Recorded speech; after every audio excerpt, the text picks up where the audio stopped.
What's up, and welcome to the Get Optimized podcast. This is Chris, and today we are talking about something really interesting, something I actually need to learn more about: intellectual property and copyrights and trademarks, and how we don't get in trouble, or what to do when we get in trouble, if we ever do, when it comes to this stuff, especially as it relates to craft beer. We have James Gourley on the show today. He is a lawyer that specializes in intellectual property. So, the perfect person to ask all these questions. So, get a little bit of maybe some free legal advice today if you're listening. I really appreciate you being on, James. Thanks for being here, man. What's up? Yeah, thanks for having me, Chris. I love the craft beer industry, and they have some of the most interesting IP issues. So Yeah, looking man. It forward to feels talking like, about it. either we have no idea what we're doing or we kind of do, and it varies all over the place. So it's a perfect time to ask us some good questions and help some folks out along the way. So yeah, it should be fun. Yeah, So why don't we lay the groundwork a little bit here? For those that don't know you, give us a little background. Who are you? Where yeah, do you come from? Where's your background? yeah. I'm a lawyer. Like you said, I specialize in intellectual property. I got my undergraduate degree in chemical engineering.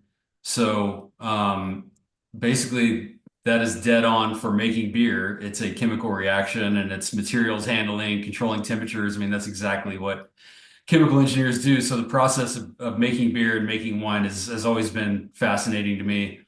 Um, so that's my technical background. After college, I went to law school at SMU in Dallas, and then practiced there for a while, like 16 years, and then decided I wanted to move to Denver, and I opened an office of my law firm in Denver, and now we have two going on three attorneys and a couple of other employees up here. So growing. The craft beer scene in Colorado is amazing, so that's been a huge benefit of moving here. I was gonna Yeah, say you and moved to the craft beer, one of the craft beer capitals of the country, man. Denver's known for that, so you're yeah, surrounded by it. yeah. And then I have some pretty specialized experience in the food and beverage industry generally. I started when I started my practice. I was working for PepsiCo and Frito-Lay, so I was intellectual property counsel for that company for quite a few years. That So I is learned some a lot about the experience, man. food. Yeah, That's a big dog, yeah. yeah. And then my first craft beer client was a brewery in Dallas called Manhattan Project. I don't know if you've Oh, dude, I love Manhattan Project. Yeah, I've been there, make great beer, great beer. yeah. Yeah. I helped them register the trademark for the Hoppenheimer. I love their beer is great, but their branding is also so cool because Yeah. it's all, nuclear program related. So they've got one named after like the airplane that carries the bomb, and one named after the Bikini Atoll where they tested it and all this kind of stuff. And what is it, like Element, 283 or something like that. Yeah. Um, I don't know. Their branding is top notch too. Oh, dude, I love it, dude. And it's very clean and kind of minimalistic in Yeah. a way. And the tie-ins to that stuff, like the nuclear stuff, is really cool. In fact, if you would have caught me yesterday, I was literally wearing my MP Manhattan Projects hat. Oh, cool. Very big fan of what they're doing down there for sure. Yeah. Yeah. Yes. So yeah, I did some trademark work for them. And then yeah, I don't know. I haven't gotten any clients up here in Denver yet, but I'm hoping to. All right. Well, maybe, listening today, you might find a few that are out there. I want to kind of continue to lay some groundwork, even for my own knowledge here, is when we say intellectual property, that could mean lots of different things. Right. What really falls into that category? Maybe if you can frame it around craft beer or beverage in Yeah. general, but what are those things that make up IP? Yeah. So the four biggies are patents, trademarks, copyrights, and trade secrets. And I can just give like a very brief description of each one. Sure. Patents protect things like systems, methods, apparatuses, things like that. Um, that's on the utility patent side. Then there's a thing called the design patent that you can use to protect sort of like the look and feel, the ornamental look and feel of a product. And I did a lot of that kind of stuff for PepsiCo because they were always coming up with new like packaging shapes.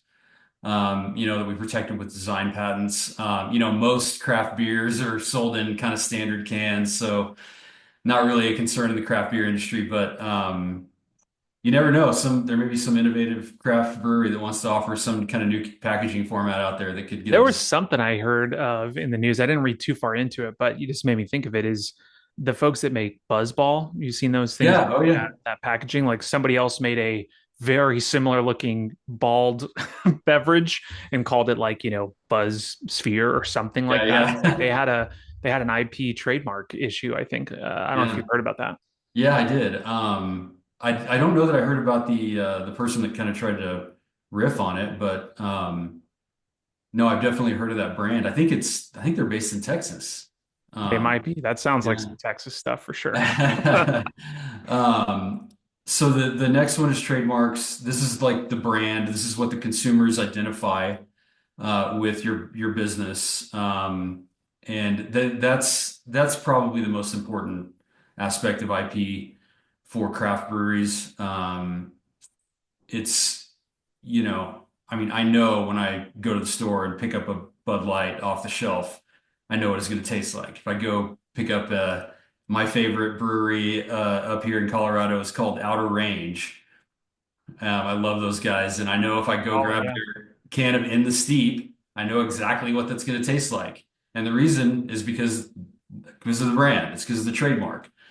We'll probably end up talking most about trademarks for the craft brewery. And then copyright. Copyright protects any original work that's fixed in a tangible medium. This can also come into play in terms of assets for craft breweries because, most of them have really innovative, artistic labels. And each one of those I would consider like a piece of art. And you could definitely register most of the craft beer labels that I see with the copyright office and actually get a copyright on the label if you wanted to. Um, so that's copyright. And then trade secrets is basically anything that makes your business, the way it operates, the way your product comes out, anything that makes that unique and that you keep a secret that nobody else knows about, that's called a trade secret. And you can, potentially stop like employees from walking out the back door with your trade secrets and going and taking it somewhere else. So that's kind of the general overview. Got it. And I have questions about all of this. So Okay. hopefully we can get to some of it and all of it maybe here. Yeah. We'll see as we Yeah. go along here. So thinking about like trademarks and branding in particular, the question I kind of have is like, breweries are always trying to do different stuff. I mean, there's always beers that are rolling out. We're trying to come up with new names for beers. And there are so many beers that are out there that are called something. You got to call it something slightly different. Maybe Uh-huh. you have a specific kind of not quite a logo for your brewery, but you want to come up with kind of a logo, kind of brand thing for your beer or a certain core beer. What are kind of some of the common pitfalls or common issues you see when it comes to like names of beer, or even, I guess we could expand that to branding too, as breweries are kind of are naming their beers and putting stuff on products, right? What are some of the common mistakes or pitfalls there? Yeah. So there are two kind of broad categories of trademarks that you need to think about. One concept in trademark law that applies really specifically to craft breweries because they have so many different, I guess we call them SKUs or types of beer usually, is something called a house mark, and that's really the name of the brewery. Okay. So if you see, you'll see that on it. Like every outer range beer, you've got the outer range house mark, like right in the middle of it, right, right at the top, kind of in the same spot on all the beers. And that's what you call a house mark. And if you're starting a brewery, you definitely want to make sure that your house mark is not confusingly similar to something that's already out there. Because that's the most difficult thing to change. I think you can change the name of a beer a little easier, but if you're going to go with a house mark that you really want consumers to identify with, do some diligence up front and make sure that there's nothing else out there that's confusingly similar to it that already exists. Um, and a trademark attorney can help you do that, or Google's pretty good too. you know so Just Google uh, it really quick. Yeah. yeah, usually pretty easy. But most of the disputes that come up in the craft brewing industry have to do with the names of the beers. Yes. So again, you can do some research and see if anybody's, released a beer that has a name like the one that you want to use. It may take a little effort, but you can do it. But I can talk about some like kind of interesting disputes that have arisen if you're interested in like kind of like some war stories. Yeah, I think that would actually be interesting is like to help us understand a little bit about where this stuff happens and how it happens. Let's go there. Yeah, Take yeah, me okay. back, man. What's like a Um, full story with a dispute? so back in 2004, there was a dispute between the Russian River Brewing and Avery Brewing, which is here in Colorado. They were both selling a beer called Salvation. Hmm. And they could have sued each other and tried to figure out, okay, who has the rights here, but they decided to take a different tack. They actually blended those beers together and released a collaboration beer that was called Collaboration, Not Litigation. Nice. Yeah. So that's That's kind the of a friendly cool, way to go about it. It's like, all right, yeah. we're not going to worry about it. And that's kind of the spirit of the craft beer industry in a lot of ways. I think folks are more in line to, hey, let's work together on something. Our bad. Let's combine forces. That's a good story, I guess, to come Yeah, out yeah. with. So that's a good outcome. There was a dispute between two fairly like larger breweries. There was a really famous case between Stone Brewing and Molson Coors. I don't know if you're aware of that one. I want to say I heard something about Stone with this enlighten Yeah. me though. So Molson Coors sort of rebranded Keystone to say Own Yes. Stone. Yeah. That was back in 2018. Stone Brewing actually won a $56 million damage award from the jury. And at the time, it was like the third or fourth largest damage award ever in a trademark case, not just beer, like ever. And I think it was like in January of this year that the Ninth Circuit upheld the award. So Wow. yeah, $56 million. dollars. That's the value of trademark, I guess, right? Yeah. When to go after it. I remember Uh, hearing something about that with the Stones, and they tried to make it that way, but like Stone had an issue with it. So thank you for bringing that back up because that's a great example. Yeah. And then there was another kind of famous dispute that was in the news. It kind of went viral back in 2017. If you remember, Bud Light had the Dilly Dilly advertising campaign where they had the guys in the old kind of, I don't know, I don't even Dilly know, dilly. Yeah. yeah, like the old timey, knights and kings Yes. and stuff like that. Well, Modest Brewery released something called Dilly Dilly Double IPA, and it was a riff on the Bud Light marketing campaign. Well, Bud Light sent a guy that was dressed in like old time town crier outfit over to the brewery, and he read like a really funny cease and desist letter from this like scroll that he held up.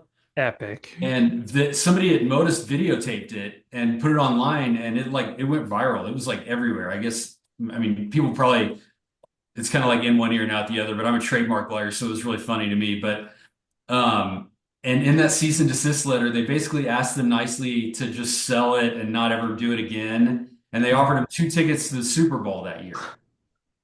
And Dang, dude. that's That's like a actually another gesture. good story, man. And Yeah. you think, Bud Light, a company that's Anheuser-Busch, is going to come in and bring the ban hammer on you hardcore. And they're like, all right, it's the spirit of beer here. Let's do the right thing and try to end this fun. And they turn it into a marketing thing, which is pretty funny too. Yeah, no, I think, yeah, it was really savvy of them to appreciate like I guess the atmosphere of the craft beer industry, even though they're like the big dog. I think they Yeah. did really appreciate like, hey, if we attack these guys, this may not go well.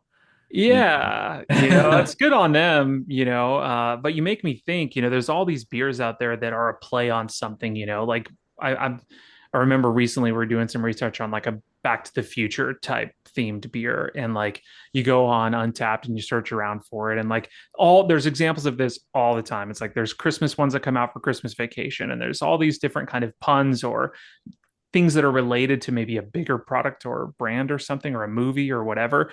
And I always thought in my head, I'm like, is that potentially a problem? Like, are you infringing on some trademark or something like that by playing around with those puns? Is there a high danger, low danger situation with that? I mean, what's your take on that professionally with some of these punny beer name things? I would say it's high danger. Really? I would Okay. not do it. Yeah, and I can give you some examples where people Okay. have gotten in trouble for doing it. Yeah. There are several. A brewery called Seven Stills released one called In and Stout on like In and Out Burger, Yeah.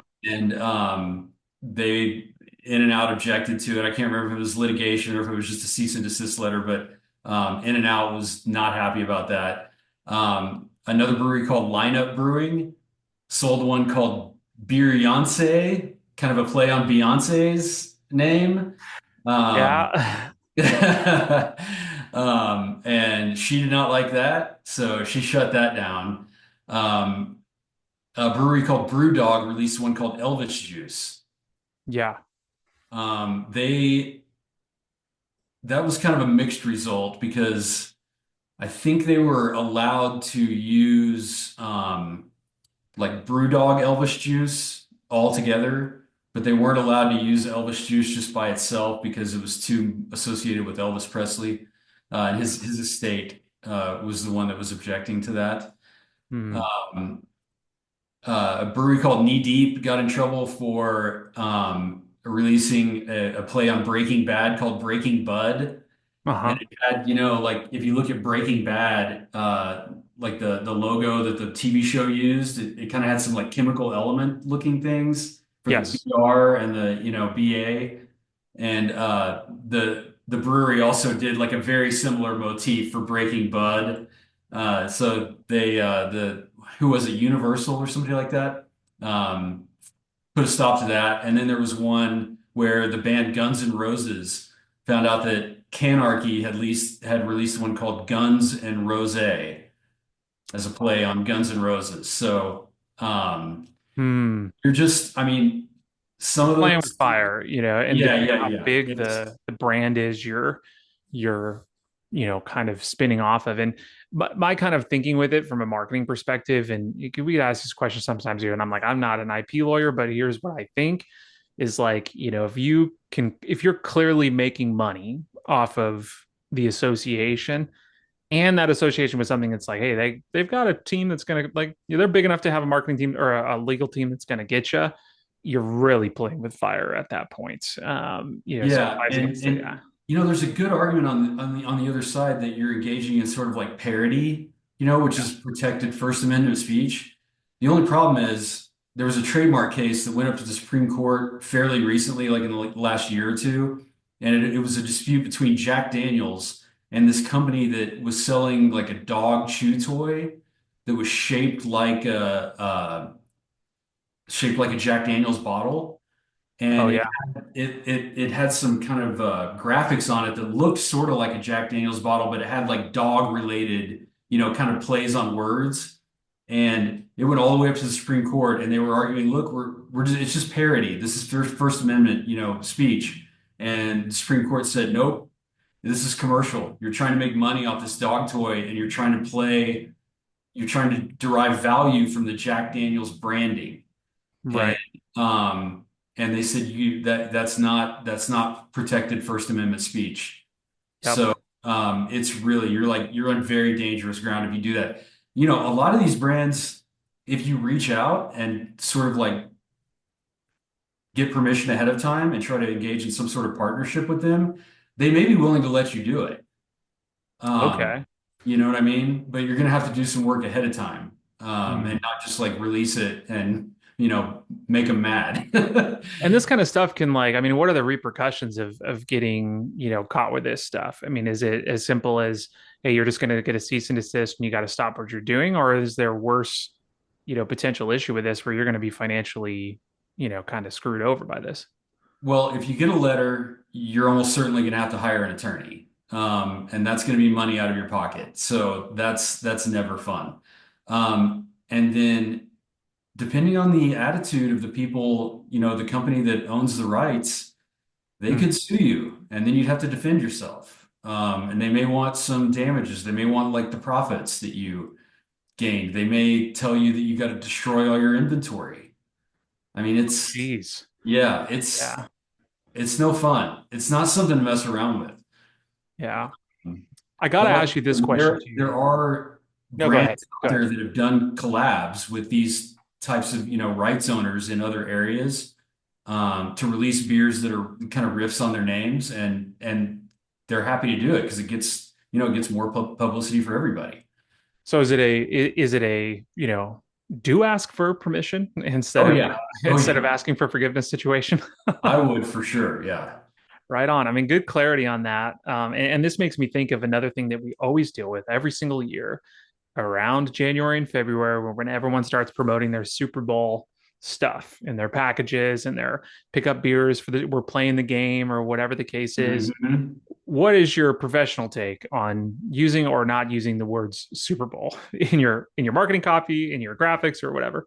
I think if the owners of those trademarks like the NFL and I think the NCAA is also pretty serious about like March March Madness Madness, and yeah. all that stuff. Um, just don't do it. I mean, if you say the big game or the basketball tournament, everybody already knows what you're talking about. It's Yes. probably not worth, getting the ire of these giant corporations that have tons of money and lawyers. Yep. That I is don't generally know that. advice we give too, but I had to ask the pro. I was like, all right, is this real? Yeah, I mean, they can't, it happens so often they probably can't police everything. Mhm. So maybe your chances of getting in trouble are sort of relatively low, but if you're one of the ones that's picked out, it's no fun to deal with. Yeah. I could see that too, is that if you're the small guy here on the block, but like, you never know, maybe they just get it out one time and they're going to take on everybody. They got a super tenacious, legal assistant. It's like, oh, we're getting them now. And then you're dealing with a mega corporation with lots of firepower. That's a great point too. Yep. I want to Yep. change direction a little bit here and Okay. talk kind of about maybe some relevant stuff here as it goes with labeling. Hmm. Because nowadays, especially with like AI a little bit here too, but the kind of the framework I'm going to give this is on the label, usually have some kind of background art that is Hmm. behind, the stuff that's on the label, the name, the logo, whatever. And the question, the kind of haziness with me is like, well, who really owns the copyright to that stuff? If you hire an artist to do it for you, hire a graphic design company to develop that for you. I mean, there's some legal language you got to have in there to say, all right, we're going to own that piece of artwork, but with the artist, maybe it's different. Where Yeah. is kind of the where are the frameworks around copyright and art, maybe Yeah. with labeling or whatever down that road? Yeah. So, under the Copyright Act, if there are no agreements to the contrary, the artist, whoever created the artwork, owns it. There's one, kind of big exception to that, which is if the artist is an employee, not an independent contractor, but an employee of the company, then it probably falls under the work made for hire, Okay. and then the company can own it, outright as soon as it's created. But usually, if you're hiring like an independent contractor, you need to say in your agreement that you own the copyright and not the artist. Um, That's what I was going to ask is like, should you put this in your agreements and say, like, we own Absolutely. the copyright so that, because we just had a situation, I don't know, a month or so ago where, we had to redesign a label. It wasn't one we did, but, it's because the artist was like, hey, I want you to start paying me for that because you're selling this beer. And they're like, I don't want to do that. So we're just going to redesign the whole label or whatever. But Yeah. it kind of speaks to this, right? Is this copyright art thing? Yeah. And then you also, in addition to, this is a little bit more subtle. In addition to having you own the copyright, you need to make sure that the artist gives you a representation and warranty that it's an original work, that they didn't take it from somewhere else, that they don't have the right to. Mm, Um, so that's another biggie because you don't want somebody just going to like taking some elements from somewhere else that they don't have the rights to, putting it mm. on your label and then getting you in trouble and you don't really have any recourse. Yeah. Just I could see that being a case like, if you grab some stock photos or, stock elements off of some website and that that like license or whatever is not totally free of copyright or something like that, then wherever that source material came from, they technically have some ownership to that. And now you've got this weird label thing where it's like, is it truly a unique piece of art, or where do we source it from? And it gets complicated, right? Yeah. It And gets the other kind of aspect, the something that craft breweries can do to protect themselves for these kinds of issues is if they have a CGL, like a commercial general liability policy, if you can make sure there's a clause in there that protects against advertising injury, that's something that I've seen in some insurance policies for companies that sell products, Mhm. um, that can protect you against third-party claims, third-party IP infringement claims, if your label somehow like runs afoul of somebody Interesting. else's IP rights. And then you've got, an insurance company paying your legal bills, which is fantastic. Yeah, that's actually So, a good bit. And it can happen, and that's where some of this stuff ends up getting, found, is when you start promoting and paying for ads, or, you've got some kind of font on your website that, needs a license or something like that. It yep. usually gets found when you start driving traffic to it. These Oh bots, yeah. however they find this stuff, they find it. Yeah, the other biggie where, I mean, really anybody can get in trouble for this is if you've got a website and you have like a blog or something, and you just take a photo off of Google Images and put it on your blog or even social media. Like I'm defending a company right now that just like posted a video to social media and got sued for copyright infringement. Um, Wow. yeah, so I mean, And again, you it's just want like, to just, because you're making money off of that, and they are, even if you're posting on social media, you're a business, right? So, and that yep, post is intended to bring people into the tap room, to drive attention to sell more of your product. Because you're yeah. making money, you're kind of not as safe as if you were just a random dude posting it, right? And it's so easy to avoid these days with like AI generated images. Just you can just go have AI generate whatever you need. If it's like a picture of a hop plant or whatever. I was going to ask about that too, and if you have any thoughts on, is like, if you do generate something with AI, and this feels like the Wild West, so like I'm not sure we figured this out as a society yet, but Yeah. like, if you generate something on AI, let's say you do the background of your label or something like that, and you use it, can you then copyright or trademark that piece that came from AI, or how does that work? Not presently. Ah, The There have been several people that have tried and failed, and it's probably going to take like an act of Congress to make that stuff copyrightable. That's the way it's looking right now. It is still definitely the Wild West, and maybe, it hasn't gone all the way up to the Supreme Court yet. Who knows? Maybe they could contradict the lower courts on that, but right now it doesn't look like AI generated artwork is protected by copyright. interesting. Yeah. I could see maybe there, and this is, me speculating, right? But like, AI systems that kind of have to pull from a database somewhere. And if it's just a generally public chat GPT, all of the internet is up for grabs. That I feel like, all right, that's basically sourcing everybody else's stuff already to create this thing. But if you had a walled garden where you've got original art that you have the copyrights on, and you're using AI to generate from there, Hmm. maybe there's something there to copyright, because it is, you're sourcing all copyrighted material anyways.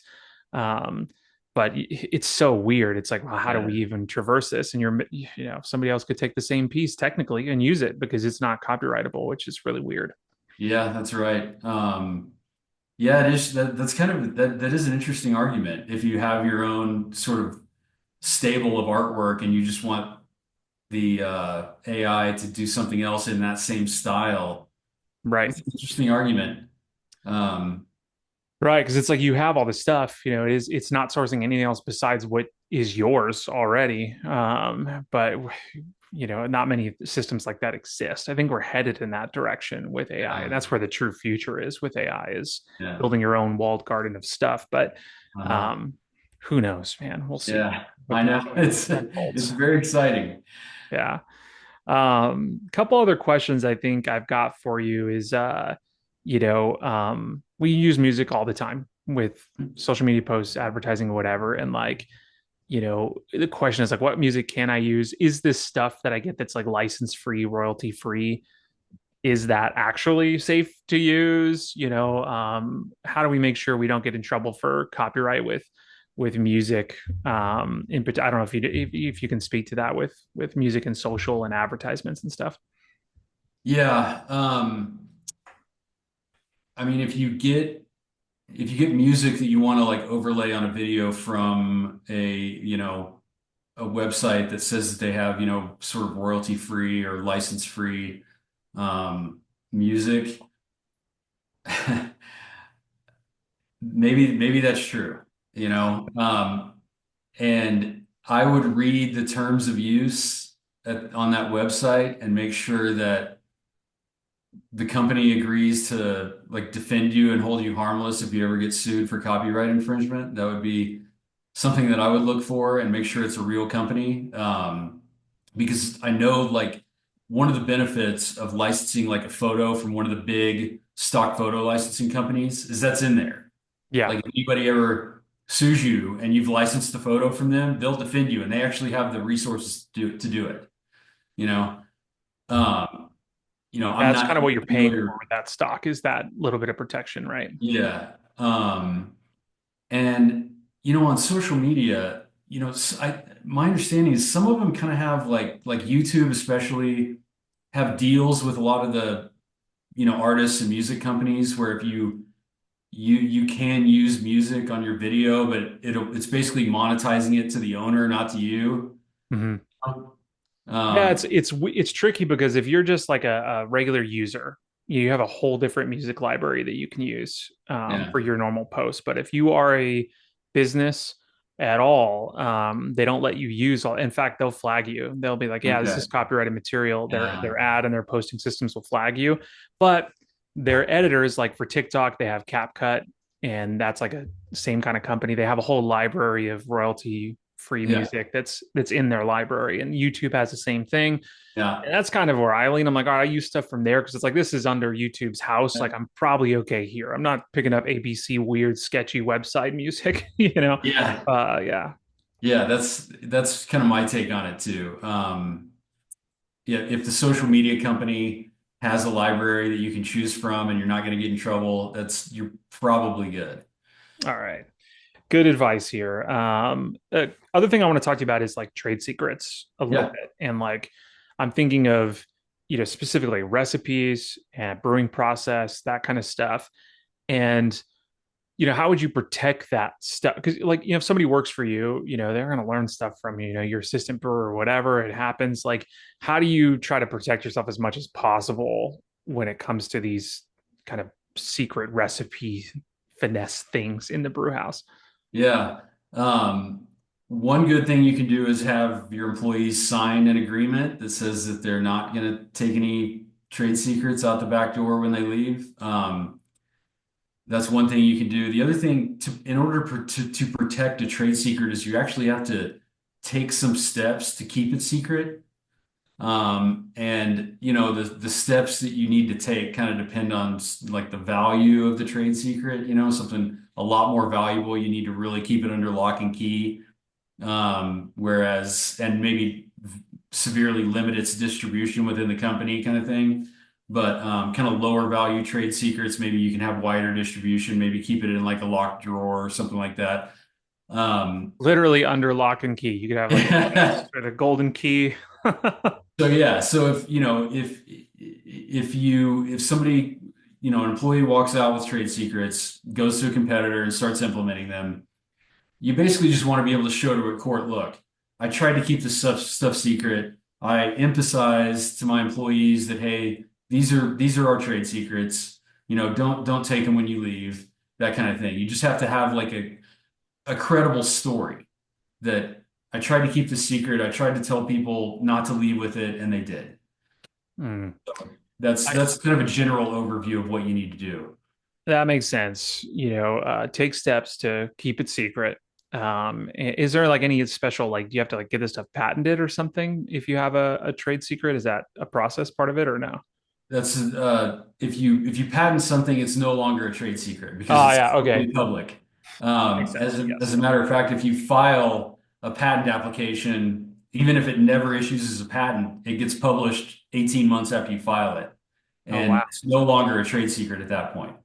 So, trade secrets, you know, the right trade secret can be really valuable because, patents are limited in time. Eventually, a patent's going to expire, and then it's part of the public domain. You could conceivably keep a trade secret forever, just like Coke, and Pepsi and Dr. Pepper. They keep their formulations secret, and they've kept it secret forever, basically. And you can do that as long as you actually keep it secret. You know. Good to know. You bring up a good point too. You alluded to this a minute ago. Is like, all right, if somebody is in violation here, how do you maybe take steps to go deal with this, right? Like somebody did share a trade secret, or hey, you found somebody that isn't potentially infringing on your trademark or copyright or something like that. What do you do in that scenario? Well, you can either send them a letter or you can file a lawsuit. If you think you've got a good case and you're, mad enough about it and you think that the damages are significant enough to merit that. Yeah, like I said, like some of the stories I shared, the craft brew industry is pretty small and pretty collaborative and usually able to work out disputes. Like there was another one that I wanted to tell you about. There was one between the Brooklyn Brewery and Haymarket Brewery, and they were both making a beer called Defender. And they basically agreed that, hey, we're both going to put our house mark right next to Defender. So Brooklyn is going to sell Brooklyn Defender, Haymarket is going to sell Haymarket Defender, and they were like, that's good enough. You Okay. know? So it's usually pretty easy to resolve these in the craft brew industry, but you may need a lawyer to kind of help you navigate it. Yeah, that's the tricky part too, is like when is the appropriate time to bring in James, the IP guy? Is like at what point do we go, all right, we need to have somebody step in and help out with this? Do you have a advice on that? Yeah, I mean, for the name of the brewery, like I said, it's so important, the house mark. I would get a lawyer involved just to make sure that that's clear, and I would register that with the U.S. Patent and Trademark Office. Um, that gives you sort of like superior rights nationwide, even if you're only starting small, you know? Um, so that's super important. Now, in terms of like naming beers, uh, don't try and parody anything famous without talking to a lawyer, obviously. But in terms of like, whether there's already a beer out there with the name Defender or the name, Salvation or whatever, you can probably figure that out on your own, going on Untapped or Google or whatever. And, if there's something out there that you think is like close, maybe, but not identical, that'd be another area where a lawyer may be able to tell you, okay, there's a problem here, there's no problem here. I guess it kind of matters how serious you are about that thing, right? Especially if you find somebody else that's trying to do something similar to you. If you are the stone in the world, or you've got a beer that you've made that, hey, we've been calling it this for years, and somebody decided to make the same exact name, like, you know, how big of a threat is it to our trademark? They're across the country or whatever. Like, I guess it's kind of like a judgment call. Is like, all right, how big of an issue is this? Do we need to reach out to them first and then maybe consult lawyers, or do we have our lawyer reach out to them? It's like that's where I think that's the Yeah. hazy part for brewers and me too. I'm like, well, when do we say, all right, we got to bring the lawyer involved to get involved? I don't want to. I don't want to be a dick, but like Yeah, sometimes you got to yeah. be a dick, right? Well, the thing is, like, I get involved usually in the dispute process when there's what we call consumer confusion. So it's like you get messages through your website saying, "Hey, I saw this other beer and it looks like yours. Are you guys involved in that or what?" Um, so that's like the hallmark of when lawyers usually get involved because when there's consumer confusion, that's when brands really feel like, okay, we're losing customers or things like that. And you don't want that to happen. So that's usually when I get involved. I think that's a great thing to land on. Like a key takeaway is like if there is consumer confusion, then you're potentially, either infringing on somebody else's revenue potential, or your revenue potential is being infringed on Right. because of that confusion. Man, that clears it up for me for sure. Hopefully for others as well. James, man, this has been extremely enlightening. I could ask you a million questions all day, but I know you've got a life to live and a business to run. For those people that do want to get in touch with you and maybe have more questions and want to work with you or just want to follow you and stay in touch, what's the way to do that? Where can they find you? Find me on LinkedIn, James Gourley, Gourley. And my email's my last name, Gourley at caglaw.com. Those are probably the two best ways to get in touch with me. So, Sweet. We will put links to James's website and LinkedIn profile in our show notes. So check the blog, check the little box underneath wherever you're listening to this. You'll find some good resources there. And I'll tell you what, if you found this episode enlightening, which I know if you're listening to this point, you definitely did. There's so many good nuggets. Please share this with somebody that you think would get some value from it too. James, again, man, thanks for the time, dude. It's been great. well, thanks for having me, Chris. Of course, man.